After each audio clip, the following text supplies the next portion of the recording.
On this machine, it all starts here. So we're going to kind of be in the middle.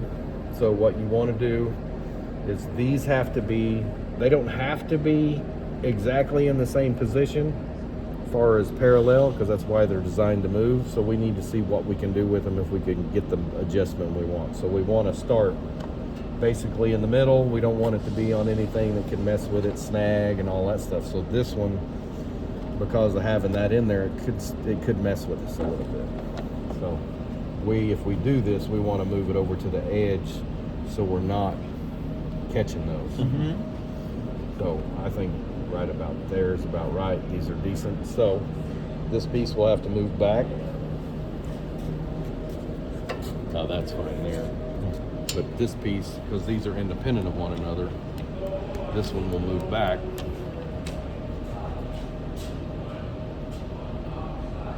And you want to keep them as square as you can. So typically, you try to kind of take these and just confirm that you're in the machine square. And you can usually gauge off the pinholes that are in there down here. So if you line up to those, you confirm. This side might need to come back a little bit. You can adjust it if you have to. Okay, so that's that. That's that. Now we're in the position for that. So these belts. It is not in the middle of the. Is it okay? No, we're not there yet. We're going to be like that. Okay, so now you've got these that have to be outside that. That's what squares it up. So we're going to move these belts, and we'll probably move these in. That way we can get more support underneath it if we want to. These come to the side to keep it in jog so we load it. These can be taken off so it can go on one side, or you can invert it, flip it, and put it on the other side. So that gives you the ability to go really wide or move them into the middle where they're small. So it lets you get extra width and stuff, depending if it's here or over there. You can flip back and forth. So now, take these off.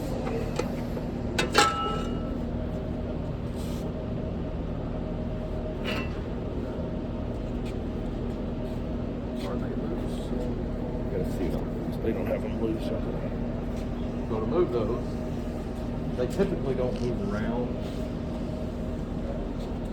but you have to loosen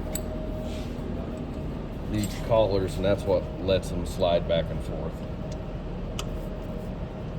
Typically don't move the middle ones unless you have to. If you're running larger stuff, you won't move them that often, unless you're trying to line like what we're doing here.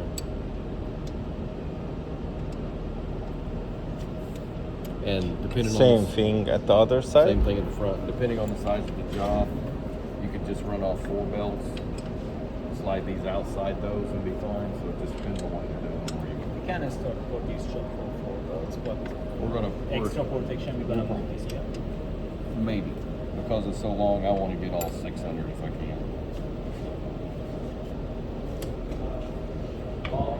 Okay, now we So slide now, from both sides or from the middle? There's a couple of ways of doing it. You can jog it and put it in a feed mode, and then you can push them over while it's rotating during feed. Oh, okay. But there's also this function where you can twist these and it takes tension off of it, then you can slide them over, slide everything over, and then tighten them back up. So I think I'm going to show you. Depends on what you're doing and how accurate you're trying to get. This is for a massive move. You can get there quicker and easier. So basically, loosen up that top. The top one? Loosen up the top one. Yep. Now take this. That thing right there. It doesn't have it. It has it. It's over there. Right there. Lift that up, and then twist it. You gotta loosen the bottom one too. There you go. Loosen the bottom one also.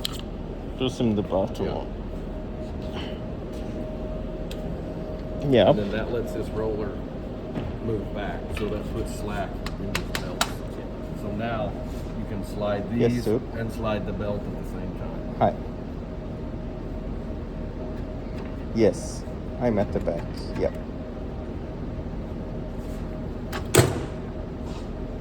No, I don't have any headset. I've given one headset to you.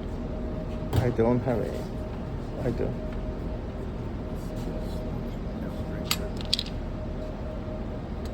glue?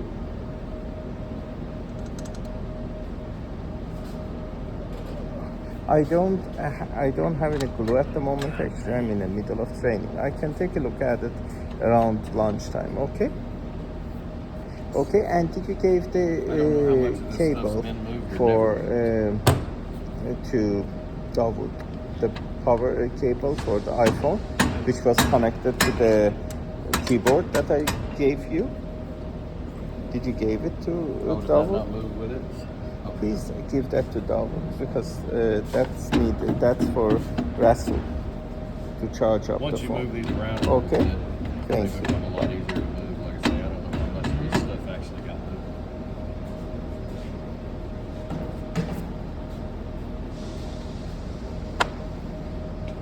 I think it why we need to remove this one. Because we're not going to run them both because those get in the way when you're loading. So both, we'll probably put the big one back on and take the little one off. But I needed to get, I was not certain if I was going outside of it, so I was going to take them off. We need to come in more on both of these.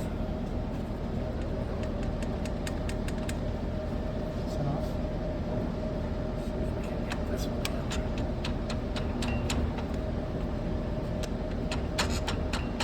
Okay. Back out a little bit.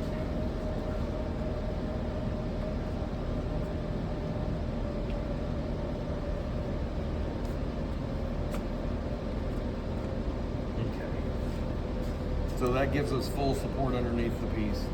So now then we can swivel these back into place. Which will put the tension back on the belts. Just make sure they're lined up. Just swivel it around and then it goes in that hole.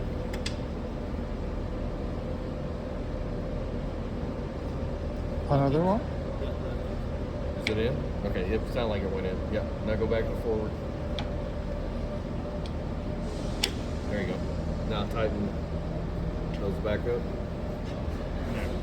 That's how you move them. That's how you move them rapidly. That's also how, when we come in to change these belts, we do that same thing, and then we take this pin, and this pin pulls out, and then that lets you take all the belts around this roller and get it out of here. A little tougher back there, but a lot easier up here. So now with these, I typically, you can tighten those, but they don't typically move. Because it is on. Because they just don't move around. If they move around, yeah, you can put a little bit, but I typically leave mine where I can just grab them and move them at any time I want. Now, unless that arm's doing something weird where it's twisting and the belt's trying to do something weird, then I might. But you usually wind up tightening the front, not the tail.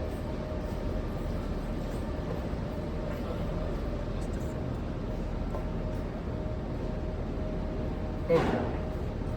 So these, you basically loosen these up and then you bring that in and you're basically going to get as close as you can to it.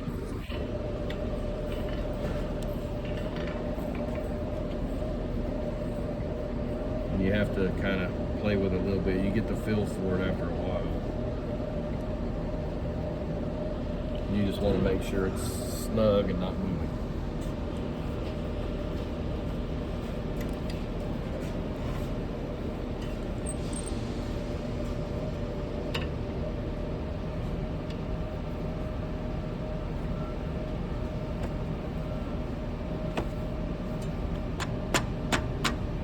More? Yep. You want this generally about as tight as you can without pinching the sheet. That's a little tight. No, the reason, yeah, because I didn't want it to touch the belt. Yeah. Oh, but we can move the belt. That's not a Okay. problem. More? A little closer. Yep. This is probably one of the hardest things to get because of just the way it's designed. It's time to Back out a little bit. You just gotta get the feel for it. Okay. That's a question. We should adjust to area, to edge for this one, or just this one is done. We'll look at it. We look like we're fairly square Yeah. here. We're touching there. We may need to move this one out a little bit. but you want them consistent. You want to even. So that one could come probably in about a 16th or a millimeter. Yeah. Blanco. Those are tricky too because when they move, they move. No, this one is not. Yeah, that one needs to go back just a skosh. Must be same, right? Yeah. Try that.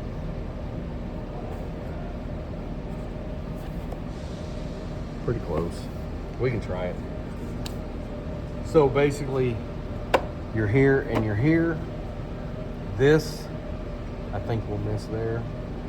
So this reads your sheet. This. Yep. This is your double sheet detector. So this sensor needs to be right underneath that sensor. And it slides back and forth like that.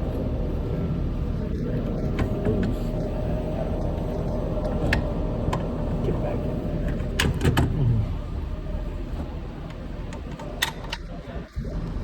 So that just needs to be at the same angle to be straight. Does it have any sensor to begin? And we got it that it is underneath of. Yeah, this it just one? needs to be at that 45. Oh, it is just. Yeah, you can't slide it all the way because it has to be quasi in line with it. Now, Does it have these- any LED at the back to make sure it adjusts? don't No, think it that one doesn't. does. Okay. You'll know because it'll start telling you all kinds of double whistles. So here's your vacuum through your belt. Mm-hmm. Roll it out here where you can see it. There's like 4 holes in it, 2 holes in it. So what you want is you want that first hole, which is in line with that sucker. You want it basically about a half inch, about 10 millimeters, 10 to 12 millimeters away from that. That's what gets that lead edge and sends it forward. And your adjustment forward The is air 10 millimeters gap from the edge of it. 10 to 12 typically. Okay. Now, that's not chiseled in stone, but typically that's what seems to work the best. 1 centimeter from the edge of these at the Your bottom. plows. So, now, It seems more than 1 centimeter. It is here and the edge is here. You can move it. Let's see. Yeah. This is the hole. This is the hole. Okay, and 1 centimeter go for. Pass. you shouldn't have to. They should not move. So now, you're setting for your double sheet so it'll separate. That's way too tight. Yep. So you want one sheet to feel snug. Feel that right there. So fix this one, yeah? Well, no, just see how that feels. That's what you're shooting for. See what that feels like. Feel you have pressure, but you can still move it around. So that's kind of what you're going for. It's snug on one. It But won't- this one doesn't That go. one, yeah, that one's way too low. So with these, you basically loosen this, and then I believe to the right is up. Yeah, right is up. Righty tight. Righty raises it. So you want to match these similar. Similar tension, yeah? Yeah.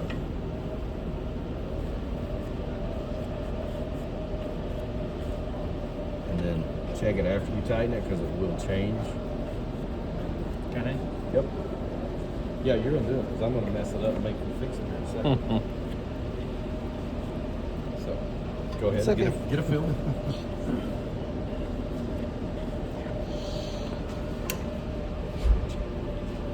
Cool? Oh, just again? Yes.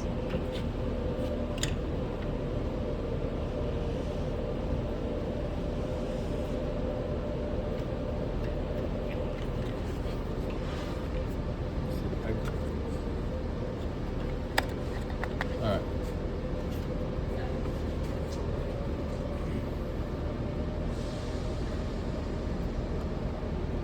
And depending on the paper, sometimes that can be really tight. You feel like, oh, that's way too tight. Some of that can be loose. Depending on the paper you're running, like if you run stuff that's not printed, you're going to have a bigger issue getting it to feed just because there's nothing on that sheet to give it slip. Ink gives it slip and lets it separate. So we can do little tricks to give it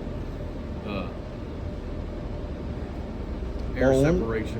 اجاست تا آخر ها با این باید شل کنی بغل با این آره خب بعد میدی بالا اینو And remember, to the right raises it up. هم اونو شل کن با این بعد To the right. Raise up. Okay.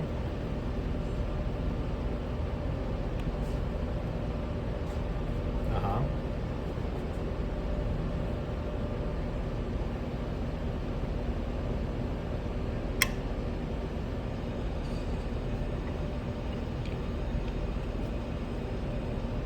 شلش کردی Yeah, it is آره. right.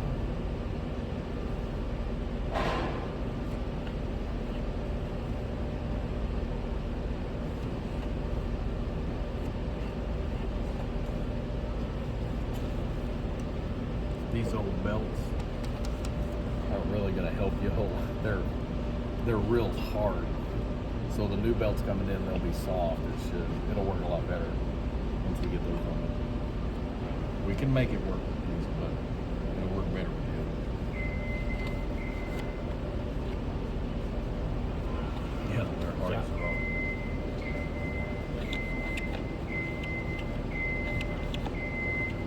That's not bad. I can live with that because the belts are older, so that's going to be, you're going to run a little tighter because of the belts being older. And You want to do it? No, it's Yeah.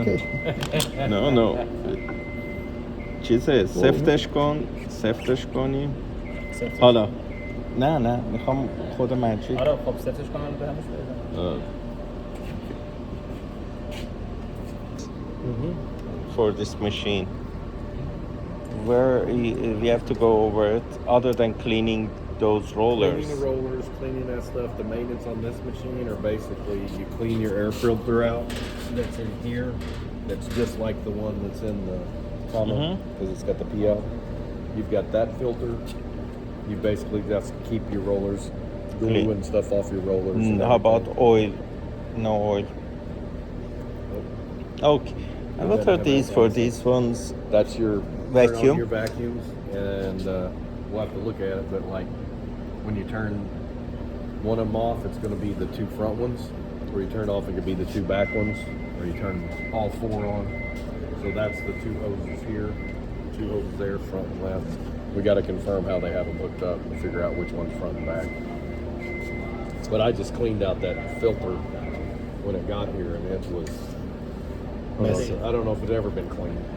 It was packed. I had to literally get pliers to pull it out of there, and then I had to take a brush and scrub it out of there because it was just so compacted in there. So it'd been in there for Okay. Yep. Yes. And that's because of the old belt. If it was a new belt, you would have just enough that you could get that under there. Not But too because tight. not too tight, because what it does, it'll just eat these up over time because it's actually pressing them. Because these are so hard, that's going to happen because they're hard as a rock. When you get the new ones, then it'll be a lot lighter, just enough to separate. But like I say, we'll set up. I'll show you how to set up an air blast in the front to help separate the sheets. Because if you guys run just blank stuff for samples and stuff, not necessarily printing it, these don't like to run just blank paper without any treatment. They're not happy with it at all.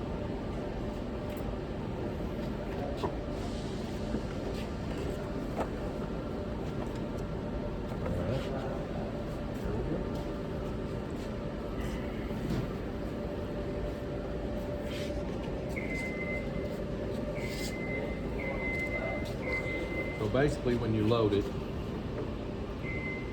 you always want to kind of, your first ones, you want to fan it a little bit because it's got to go under that bevel. And if you put one in there straight, you can get that bevel. So now, this is where we support the tail. This is where these loosen up and those will slide in.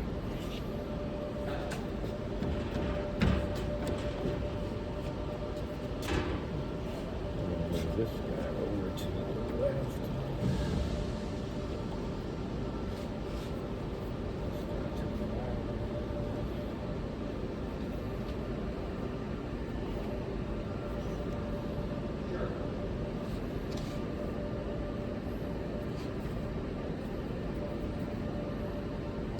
we should put these or same this position? Doesn't have to be. It depends on how the piece is.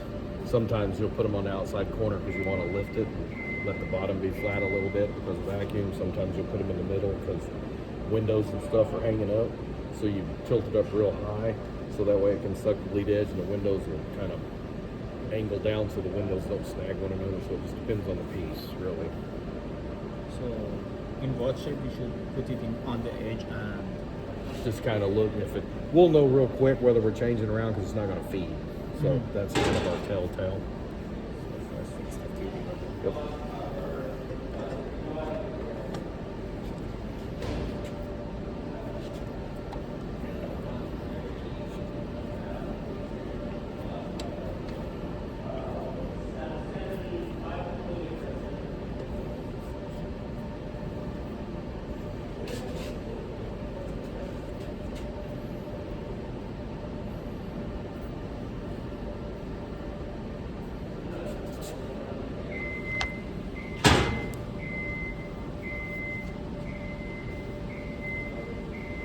Okay. So now, when you go in and do this setup,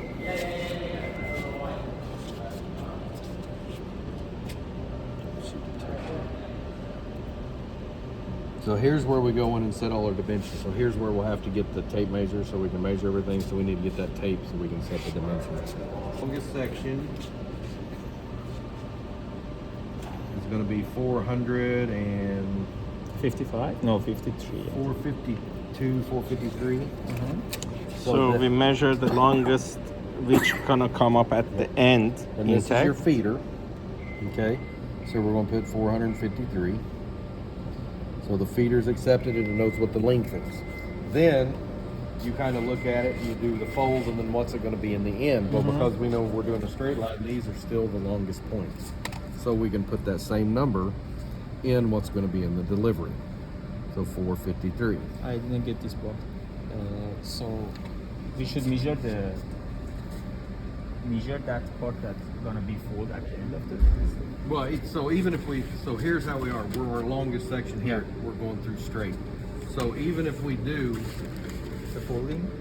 Even if we do this and this, Again, that length is still the same. Now, if we were coming down here and doing a bump 90 or something, if we were coming in and rotating it, Then we have to put the then we got to measuring measure of this distance because these links are telling the system to watch for what's going on. So if it gets something down there that's longer, it detects a jam and stops. If it doesn't, and so as long as that length is staying within a variable of something, you're fine. But if like two sheets get on top of one another, it goes past that eye down there, then it's going to stop it because it's going to detect a jam. So that's your main thing. Just to sum it up, the longest portion of the paper along the web gonna be here, Yep. and the longest portion of the paper at the end, the finish is gonna be there. Correct. Sometimes they're the same, sometimes Sometimes they're they're not. not. Now, Makes what sense. this measurement is the gap Between between the the two sheets. components coming down the machine. So as you get running better and it starts functioning, you see everything, you can start closing that gap up to where you're, 2 inches apart sometimes, which it's hauling at that point. So typically what I do in the startup, I typically make this the same length of whatever the feeder is. That way it gives you a nice clean gap, let things rotate out of the way, it lets you see what's going on. So I typically make that the same. Now, once we get running, that could go all the way down to 50 depending on how the components are functioning. Because you just don't want it running into the next one or hanging up another component that's not finished yet. So we're just going to start out all three the same length at this point and we'll change that. So basically, the feeder knows how long it is, the delivery knows how long it is. That helps it detect any jams in the middle. Now we get to start with the fun. First thing we got to do is we got to reset this eye because it needs to be back here. So we've got to take this and I'll show you how to move those around in this process. I got to crawl underneath.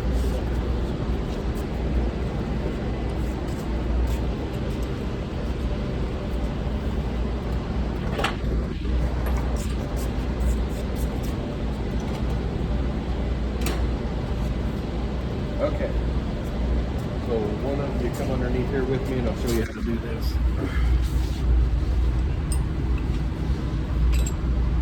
Come around on the other side.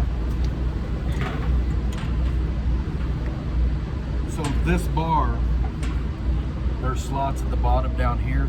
So these bars can be moved in and out to different positions. And then this is just like the top, it's got the collar, it can be moved left and right, and then this can be moved in and out. So we have to take this bar, I gotta back it up a little bit.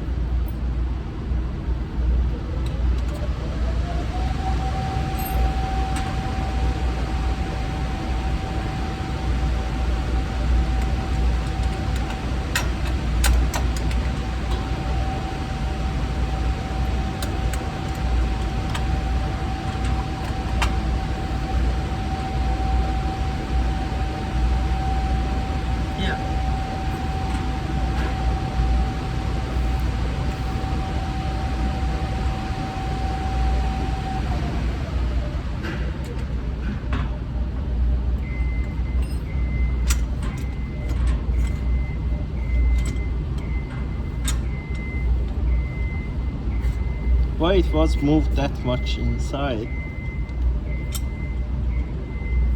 Now hold that Did that screw. mean that they were running something long? No, this had to be rotated for shipment. I see. So we not have to move it every Slide time that because screw all out. sheets are Yeah. 7. Slide the screw out. The screw should slide in there. There you go. Slide it out more. So, as Amy was saying, we are not supposed to move it often. You shouldn't have to, no. You're going to kind of get it in a spot where you could make your adjustments. But if you needed to do a full, like some of these down here on the other end, you could move those along. Just tighten that up.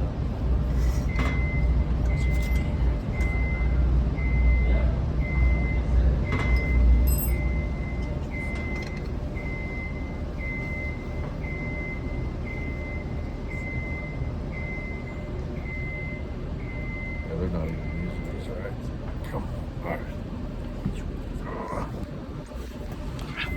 I gotta readjust because this has a flat spot on top. This needs to be rotated to match that flat spot. That way it always orients itself up, and when you need to rotate it and move it, then you can just do that. But every time you tighten it up, you want it to be square to the roller, so we gotta fix that.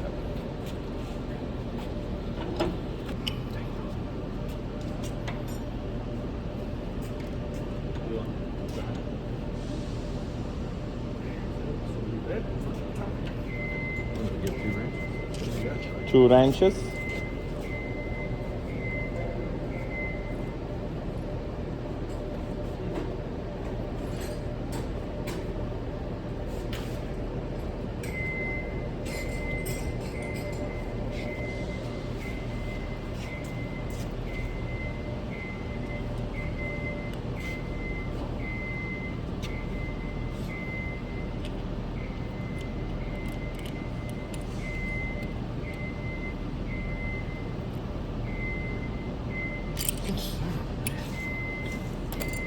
Somebody was serious about it.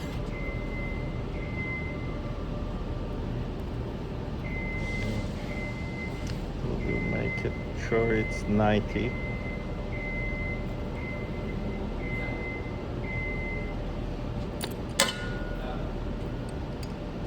It's pretty snug. I don't like these being super tight because you can't. If the machine does something weird, it won't kick it out of the way. Instead, it'll tear up the roller. All right, let's go with it now.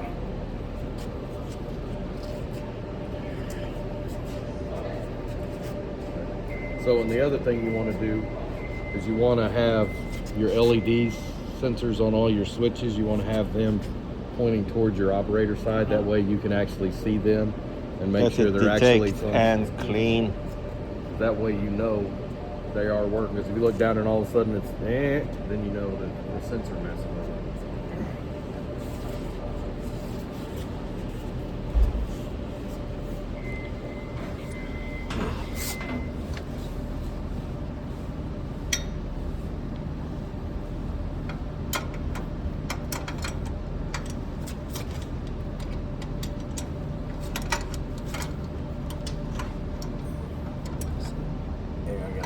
it up so I can rotate it.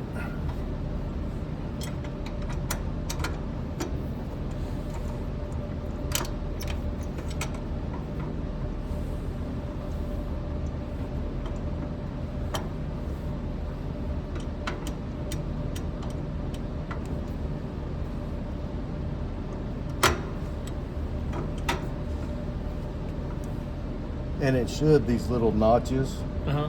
when you go to those and they click, that should Fix line it to you up with the correct spot in the roller. So like there, I hit that notch, we should be right where we're supposed to be. Which notches did you mean? These little grooves that are in here. Oh, okay, yeah. There's a detent on the side of that bar, and so each one of those clicks, if you're not in that, you're not in a roller Oh, gap. it should I fix see. it into the. Yeah. So there's that Oh. fades. That way you don't Shooting in the accidentally- middle of the Yeah. rollers.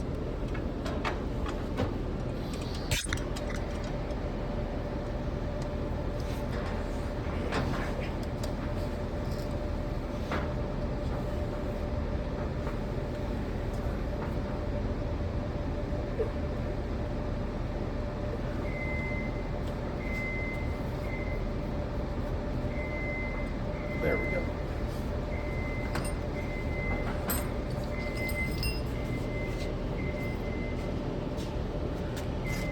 So that's your eye for the bottom. That eye, once it's set down, now you can slide it back and forth, depending on what job and where you want to read it at. You typically want to read the first point. That way it's not hanging up and the timing's in effect. Everything that's on the bottom, the air blast, the eyes, are all set up on that bar system, that style of system.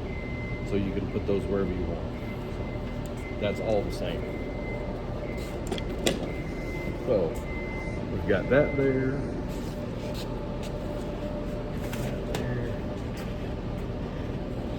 We're not going to be using these, but I'm checking it out.